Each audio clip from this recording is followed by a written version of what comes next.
Bienvenue à cette série d'émissions intitulée La Destinée. Mon nom est Michel Chevalier, j'ai un ministère prophétique. On m'appelle souvent le revivaliste québécois et Dieu m'a béni depuis des années avec la faveur divine. C'est pour ça que quand on parle de destinée et de faveur divine, je suis probablement dans mon élément.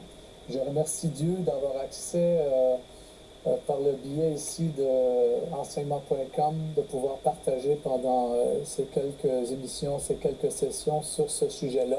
Et je prie que ça va vous encourager, ça va pouvoir même vous accélérer dans votre destinée. Alors quand on parle de destinée, ce qui est important ici de réaliser pour pas qu'on soit nécessairement frustré, ou parfois on se pose des questions, on se dit, bon Dieu, il y avait un plan pour ma vie, puis ça ne marche pas. Non, c'est que notre destinée, c'est pas une garantie. Notre destinée, c'est une possibilité. Quand on a compris ça, ça va régler pas mal de problèmes. Parce que c'est pas parce qu'on est appelé dans une destinée, qu'on est appelé dans un plan de Dieu, que forcément on va y être, que forcément on va accomplir la volonté de Dieu. J'ai 54 ans, bientôt 55 ans. J'ai connu le Seigneur à l'âge de 15 ans. Donc, ça fait 40 ans que je connais le Seigneur. Donc, je n'ai vu, moi, des chrétiens. J'ai vu des gens venir au Seigneur, avoir des saluts glorieux. Où on va aller plus loin dans notre destinée. Parce qu'il y a beaucoup de gens dans la Bible qui ont eu un bon départ. Je me souviens, on peut même tous se souvenir, le roi Saül. Il cherchait les brebis perdues de son père. Il cherchait un troupeau perdu. Et il s'est rendu chez le prophète. Et c'est comme ça qu'il est devenu le premier roi d'Israël. Donc, la Bible même nous dit qu'en un instant, son cœur fut changé.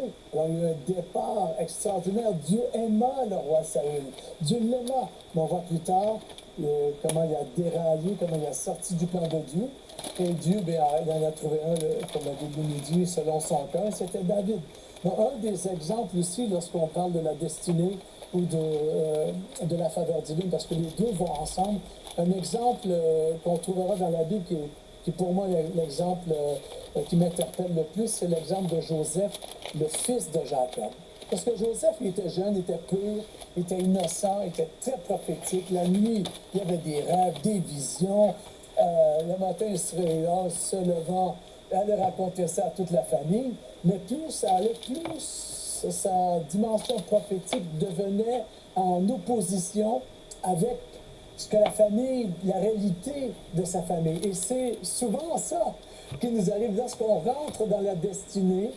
Nos inspirations, nos désirs, notre onction prophétique va forcément entrer en opposition avec des gens qui sont près de nous ou autour de nous.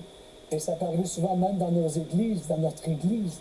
Ça peut arriver parfois même dans une relation avec même un père spirituel, parce qu'on verra même que David, plus Dieu rapprochait David du centre, du point tournant de son appel, de sa destinée, plus le roi Saül lui en voulait, plus le roi Saül voulait le détruire.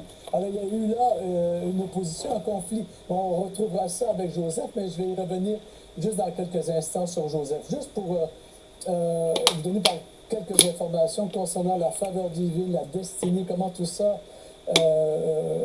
fonctionne. J'aimerais d'abord vous donner un peu quelques définitions que j'ai notées ici. Ce sont des moments particuliers voulus par Dieu où tout s'accélère. Maintenant, la vie chrétienne, ça ne peut pas être une vie monotone. Tôt ou tard, les choses s'accélèrent. Tôt ou tard, les moments de promotion arrivent. Tôt ou tard, ce qui vous retient doit être relâché. Amen. Donc, il y a des moments particuliers où Dieu envoie sa faveur et tout se met à accélérer. Ce sont des moments où Dieu va donner des yeux à des personnes pour voir ce que lui, Dieu a mis en vous. Ça, c'est un signal. C'est un signal prophétique que quelqu'un, quelque part, a besoin ou a découvert ce que Dieu a mis en vous. La faveur divine est l'ingrédient indispensable pour entrer dans notre destinée. Sans la manifestation de la faveur divine, il n'y a pas de destinée. La faveur divine compensera pour notre faiblesse dans la foi. Parce que dans le cheminement dans notre destinée ou vers notre destinée, il y a des moments où on va se décourager. Il y a des moments où tout va être noir, où tout le monde nous abandonne. Même nous-mêmes, on est déçus de nous-mêmes. On est déçus des autres, on est déçus du système. On se retrouve dans des situations, on se demande même, Seigneur, est-ce que tu m'as vraiment appelé? On peut même arriver peut-être même à en douter, mais la faveur de Dieu, elle va compenser pour nos moments de doute, pour nos moments de faiblesse, parce que Dieu est toujours là pour nous encourager. Aussi, la faveur divine a des ennemis. Entrer sur le chemin de la destinée, c'est pas un conte de fées où tout est facile et tout arrive par des coups de baguette magique. Non. La destinée, il y a des ennemis à la destinée. Il y a des ennemis à la faveur divine. Il y a des jaloux à la faveur divine. Il y a ce que j'appelle les éteigneurs d'appel. Les gens qui veulent, chaque fois que quelqu'un dit quelque chose de positif de vous, eux, ils ont toujours un bémol à les mettre sur les compliments qu'on dit de vous. Ou ce sont des personnes, lorsque vous parlez de ce qui vous passionne, eux ont des doutes concernant votre avenir. Je vais vous en donner encore quelques autres définitions ou points de vue là-dessus. La faveur divine, entrer dans notre destinée, forcément, obligatoirement, nous connectera de manière divine. C'est ce qu'on appelle les connexions divines. On n'entre pas dans notre destinée sans les connexions divines. C'est quoi une connexion divine? C'est quelqu'un que Dieu amène dans ta vie et qui voit plus que ton présent. Il te regarde, il voit ton avenir. Une connexion divine, c'est quelqu'un qui est connecté non seulement à ton présent, mais il est connecté avec ton futur. C'est une relation que Dieu va mettre dans ta vie qui va faire accélérer l'avenir, va faire venir encore plus vite ce qui est retenu dans le futur. Voilà, bon. Amen. J'aime bien celle-là. Il faut aussi croire, ne jamais perdre de vue et continuer de croire que Dieu, tôt ou tard, vous bénira de manière extravagante. Et ça, peut-être si on a le temps, on en parlera dans une des autres émissions. Ceux que Dieu favorise, ceux que Dieu amène dans leur destinée, sont tôt ou tard outrancièrement bénis. Ils sont bénis d'une telle manière que même, on dirait que c'est impossible pour les gens qui regardent autour. Dieu veut nous donner une histoire de foi qui servira d'inspiration non seulement à ceux qui nous entourent, mais à ceux qui viendront après nous. Un exemple que je voulais développer ici sur cette émission, c'est l'exemple de Joseph. Il est écrit dans le livre des Actes, au chapitre 7, verset 9, les patriarches, donc les frères de Joseph, jaloux de Joseph, l'ont vendu pour l'emmener en Égypte. Mais Dieu fut avec lui et il l'a délivré de toutes ses détresses et il lui accorda faveur et sagesse devant Pharaon, roi d'Égypte, qui le nomma gouverneur de l'Égypte et de toute sa maison. Premièrement, ici, on voit que les frères de Joseph furent jaloux de Joseph. C'était nécessaire, il était nécessaire qu'il y ait une réaction en opposition à la destinée de Joseph. Ça ne peut pas arriver autrement. C'est même ça qui est une confirmation de la direction dans laquelle Dieu nous amène. C'est lorsque les ennemis commencent à se lever autour de nous. Et c'est écrit ici, ils étaient jaloux de Joseph. Ils étaient envieux de Joseph parce que ce que Joseph avait, eux ne l'avaient pas. C'est souvent pour ça que les gens sont jaloux. C'est qu'ils sont jaloux de quelque chose que Dieu vous a donné, qu'eux n'ont pas. Ils envient la richesse qui est en vous. Et la Bible nous dit après, la phrase suivante, ils l'ont vendu. Ils l'ont vendu. Et ça, quand je prêche sur ce sujet-là, j'apporte souvent cette réflexion-là, c'est qu'il était important que Joseph soit vendu. Pourquoi? Parce que la valeur de Joseph devait d'abord être établie. Et c'est ce que l'épreuve fait. C'est ce que le rejet fait. C'est ce que les oppositions vont faire. elles établissent votre valeur, elles établissent notre valeur. Il y a un dicton aux États-Unis qui dit « On ne reconnaît pas la grandeur de quelqu'un par ses amis, mais par ses ennemis. » Oui, c'est quand même révélateur. La Bible nous dit ici que ses frères l'ont vendu. Ils l'ont vendu et en le vendant, son prix était établi, sa valeur était établie. Ça prenait un prix plancher, une valeur de départ qui ne pourrait qu'augmenter après. Parce que lorsqu'on entre dans la destinée, tout ce qui est de Dieu en nous augmente. Pour être emmené en Égypte. Donc on voit ici que la destinée, c'est pas juste quelque chose de général, c'est quelque chose de précis. La destinée de Dieu pour notre vie, elle est reliée à des endroits géographiques. J'appelle ça le géoprophétisme. Ce sont des lieux où Dieu vous amène, où vous y rendez, vous n'y arrivez pas par promotion, vous y arrivez par affliction, vous n'y arrivez pas par vous avez gagné le compte. Non, vous y arrivez parce que vos ennemis vous ont poussé sur cette voie et vous n'avez pas le choix que d'entreprendre ce chemin et d'aller jusqu'au bout. Et c'est ce qu'on voit ici qui est arrivé avec Joseph. Ses frères l'ont vendu, il est devenu un esclave, son temps s'est arrêté et le temps de Dieu s'est enclenché. Il est nécessaire pour entrer dans notre destinée qu'on sorte de notre temps en nous, de notre temps de culture, de notre temps de pays, de notre temps de notre tradition, pour s'abandonner dans la volonté de Dieu, au travers des situations contraires, au travers des situations en opposition à tout ce qu'on a désiré, peut-être même qu'on a pensé. Et c'est nécessaire même d'être confronté. Imaginez Joseph ici, avec tous les rêves, les visions qu'il avait eues, qui se voyait lui régner sur la famille, être le premier alors qu'il était le plus jeune. Et là, tout est contraire. Là, tout est contraire. Et même pour en rajouter, ses frères l'ont fait passer pour mort aux yeux de son père. Imaginez. Donc, ils l'ont vendu pour être emmené en Égypte. Et la caravane de marchands qui l'ont acheté de ses frères et qui l'ont emmené en Égypte, on voit par l'histoire que cette caravane-là a emmené en Égypte les mêmes produits, en fait, que les rois mages ont emmenés à Jésus lorsqu'il est né. Ah, c'est pas merveilleux que Joseph, même dans cette situation-là, se retrouvait lui-même sur un chemin messianique. Tôt ou tard, Dieu se servirait de Joseph pour sauver sa famille, pour sauver la nation d'Égypte et par le fait même être élevé à un point où lui-même, dans le plus prophétique de ses rêves, n'aurait jamais pensé que ça serait comme ça. Parce que lui-même a réalisé après, avait dit à ses frères, c'est Dieu qui m'a envoyé au-devant de vous. Mais ici, il est écrit que pour qu'il soit amené en Égypte. Donc, rendu en Égypte, qu'est-ce qu'ils ont fait? Les marchands qui étaient propriétaires de Joseph, comme une marchandise, l'ont revendu. Alors, en le revendant en Égypte, la valeur de Joseph, elle a tout d'un coup augmenté. Parce que ces marchands-là ne l'ont pas acheté un prix pour le revendre au même prix ou voire même moins cher. Tout ce que les marchands vendent, ils font un profit avec. Donc déjà là, Joseph, sa valeur a augmenté.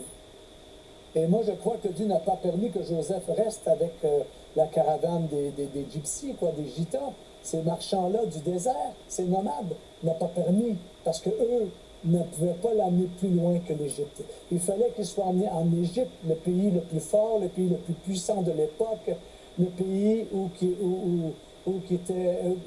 tout ce que Dieu avait mis en Joseph pourrait être favorisé. Donc là, bien sûr, en Égypte, il fut vendu, donc il est devenu la propriété, il a changé de propriétaire.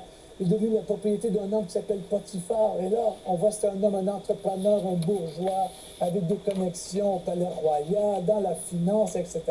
Toutes sortes d'entreprises. Vous savez, c'est que nous, parfois, on pense, oh, j'ai eu une épreuve. Non, tu peux en avoir plusieurs épreuves. Joseph, ici, non seulement il est vendu, il est retiré de sa famille, il va voyager pendant des semaines avec des gitans, des commerçants. Après, rendu en Égypte, on l'amène au marché des esclaves et on le revend à nouveau. Lui, il est complètement déstabilisé. Et il faut apprendre à faire confiance à Dieu. Parce que celui qui appelle, c'est pas nous qui nous appelons, c'est Dieu qui nous appelle. Dieu connaît d'avance le plan de notre vie. D'ailleurs, je lisais ce matin juste avant de venir ici à l'émission, je lisais dans Ésaïe, et ça me revient à l'esprit, ce que j'ai lu dans Ésaïe ce matin, le chapitre 50, verset 4, c'est écrit: « L'Éternel Dieu m'a donné un langage de disciple pour que je sache soutenir par une parole celui qui est épuisé. Et chaque matin, il éveille mon oreille pour que j'écoute à la manière des disciples. » Il est écrit après: « Le Seigneur m'a ouvert l'oreille et moi, je ne me suis pas rebellé, je ne me suis pas dérobé. » Imaginez ici comment le cœur d'un serviteur de Dieu devrait être. Le cœur de celui qui entre et marche dans sa destinée devrait être de ne pas se rebeller au chemin qui est ouvert devant nous. Parce que Joseph, en changeant de lieu, en changeant d'endroit, il a dû faire face à l'instabilité. Et là où il s'est retrouvé, c'est là que tout ce que Dieu avait mis en lui a commencé à se développer. C'est pas à la maison chez lui, avec ses frères, c'est pas avec papa et maman, bien couverts, bien vêtus. Non. C'est lorsqu'il s'est retrouvé dans un environnement qui ne lui était pas familier.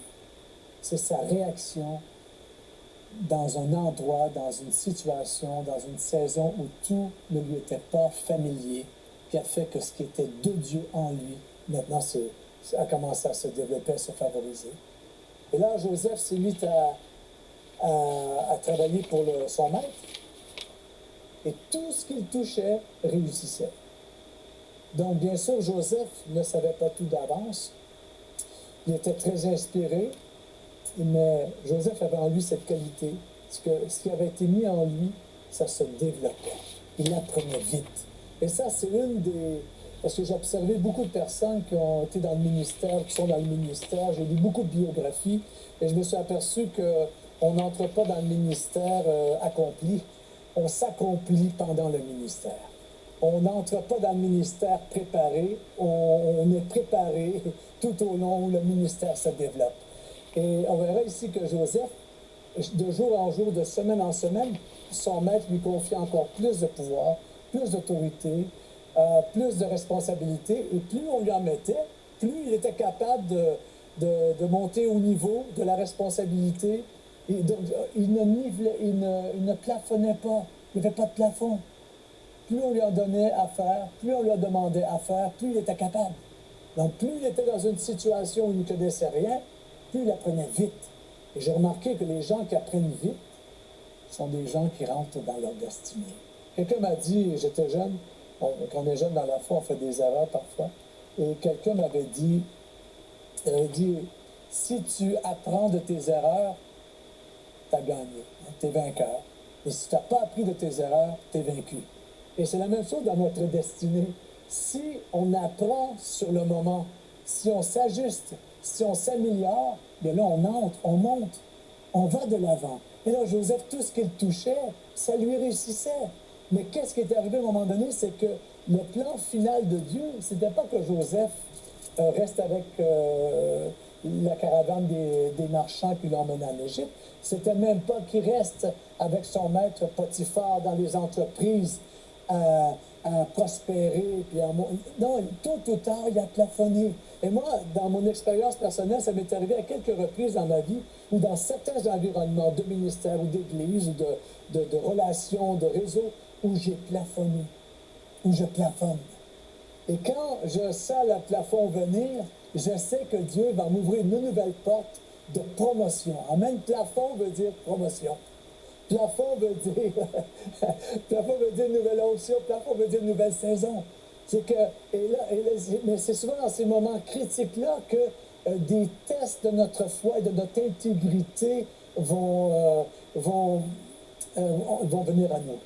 Et ça va être de plus en plus des tests de haut niveau. Là, il y avait l'épouse de Potiphar qui regardait Joseph, ce joli, beau petit Hébreu, là, parce que la Bible dit qu'il était beau, il était joli, qui est sage, qui est doué, qui est prophétique. Tout ce qu'il touche, il réussit. Tu lui donnes un problème, il dépasse le maître. Mais elle veut aller avec lui. Elle veut coucher avec lui. Et lui, il résiste. Et plus il lui résiste, plus elle est frustrée. Tôt ou tard, elle forcera le forcera à venir vers elle, et lui la repoussera encore. Lorsqu'elle va faire, elle va prendre son vêtement, elle va prendre sa tunique, elle va prendre ce qui l'avait comblé, l'avait certifié dans son état d'esclave, parce que Joseph, à ce moment-là, avait atteint le niveau le plus haut de son état d'esclave. Et il ne pouvait pas aller plus haut. Donc elle a pris sa veste, comme ses frères ont pris sa tunique que son père lui avait donnée et l'ont fait passer pour mort. Elle va prendre sa veste, elle va s'en servir pour l'accuser et dire à son mari, son époux, tu vois, l'esclave que tu nous as amené, mais regarde, il a voulu coucher avec moi et il sera faussement accusé. Là, Joseph a été testé dans son intégrité, dans son orgueil, dans son honneur. Et pourquoi Joseph ne voulait pas aller avec elle au lit? C'est que Joseph ne voulait pas mettre sa semence dans le sein, dans le ventre, dans la matrice d'une autre personne que celle que Dieu avait pour lui. Ah, ça c'est fort, ça.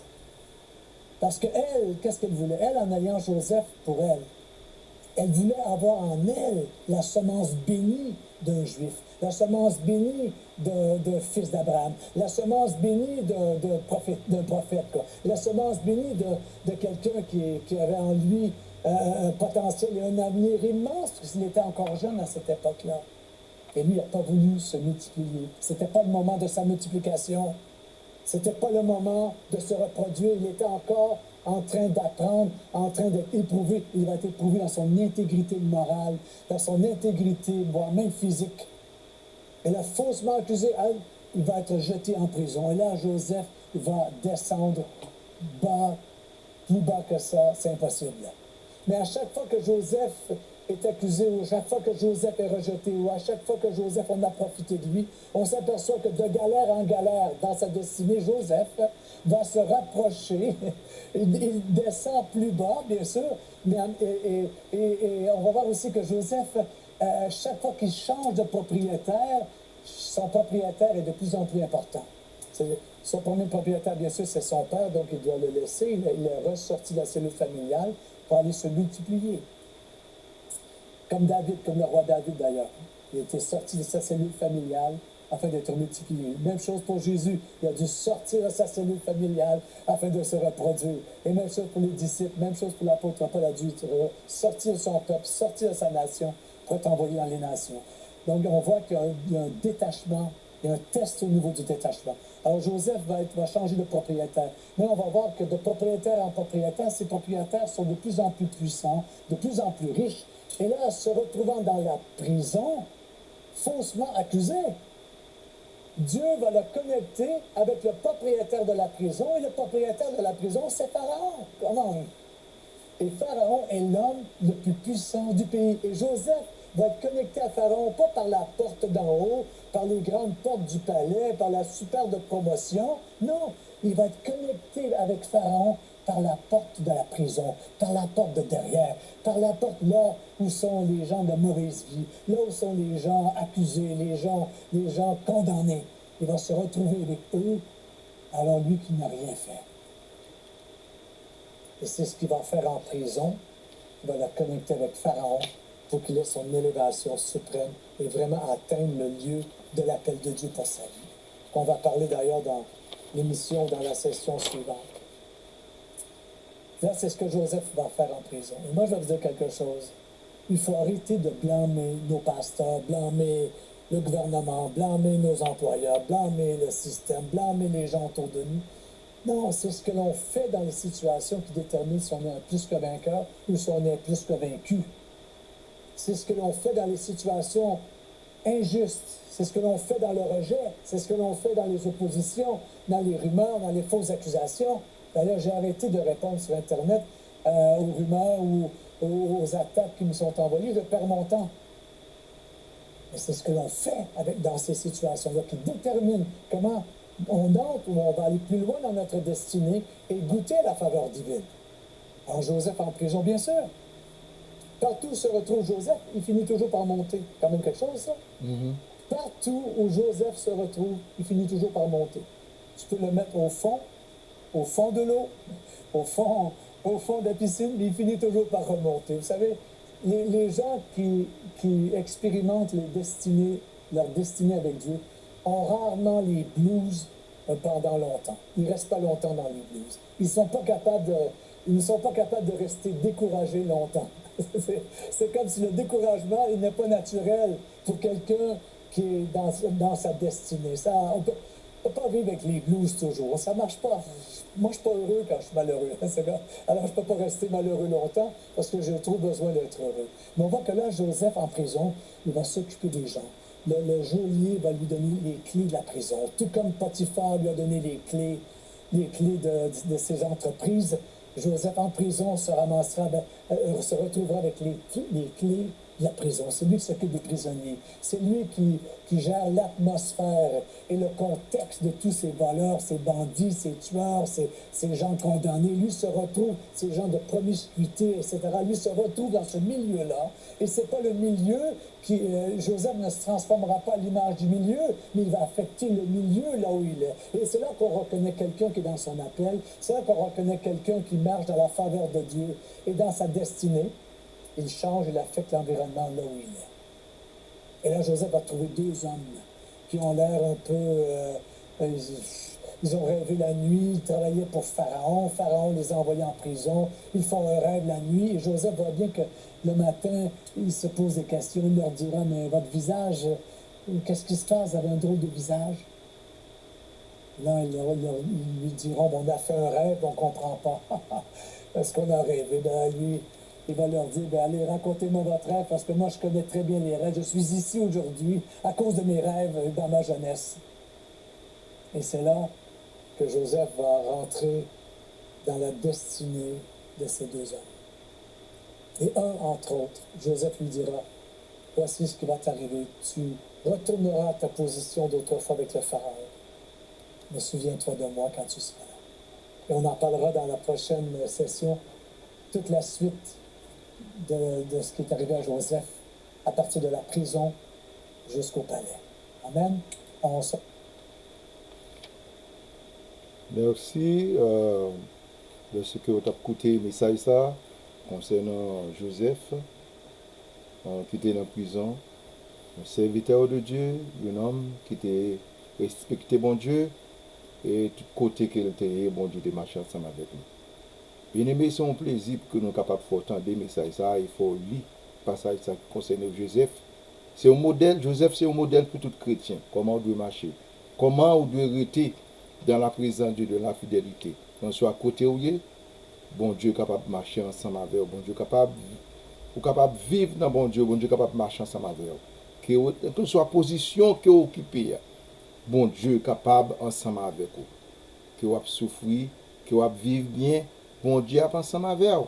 Bon Dieu est ensemble avec Joseph dans la citerne. Bon Dieu est ensemble avec Joseph dans la prison. Et bon Dieu vient ensemble avec lui au palais. Ça veut dire que bon Dieu fait route ensemble avec lui.